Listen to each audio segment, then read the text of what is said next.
নমস্কাৰ, আকৌ ধুনীয়াকৈ চাবৰ বাবে এইযোৰ হৈছে খুবেই ধুনীয়া হেভি মেখেলাৰ নুনি কটনৰ যোৰা হ'ব।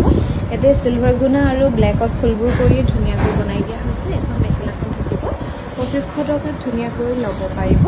আৰু এইযোৰো খুবেই ধুনীয়া কটন নুনি যোৰা হ'ব। ইয়াতে অকল য়েল্লো বুটাবোৰ কৰি ধুনীয়াকৈ বনাই দিয়া হৈছে। এইযোৰা ল'ব পাৰিব 2380 টকা। এইযোৰো খুবেই ধুনীয়া নুনি কটনৰ যোৰা হ'ব। পিংক আৰু য়েল্লো বুটা কৰি ধুনীয়াকৈ বনাই দিয়া হৈছে। এখন মেখেলাখন থাকিব 2380 ৰুপিছত ধুনীয়াকৈ ল'ব পাৰিব।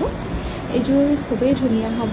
এছ কালাৰৰ কটন নুনি যোৰা য়েল্লো আৰু ব্লেকত ফুলবোৰ কৰি ধুনীয়াকৈ বনাই দিয়া হৈছে। এখন মেখেলাখন থাকিব 2380 টকাত ধুনীয়াকৈ ল'ব পাৰিব কটন নুনি যোৰা।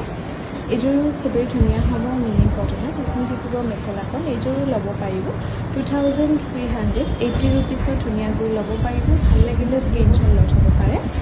এইযোৰো খুবেই ধুনীয়া হ'ব। ইয়াতে এখন চিলভাৰ গুণাত ফুলবোৰ কৰি ধুনীয়াকৈ বনাই দিয়া হৈছে কটন নুনি। এখন মেখেলাখন থাকিব, লগতে ছাইড পটিকেইটা এনেকৈ কৰা পাব। এইযোৰ ল'ব পাৰিব 2380 টকা। ভাল লাগিলে স্ক্ৰীনশ্বট লৈ থ'ব পাৰে। এইযোৰো লাইট গ্ৰীণত হ'ব। য়েল্লো আৰু চিলভাৰ গুণাত ফুল কৰি ধুনীয়াকৈ বনাই দিয়া হৈছে 2380 ৰুপিছত ধুনীয়াকৈ ল'ব পাৰিব।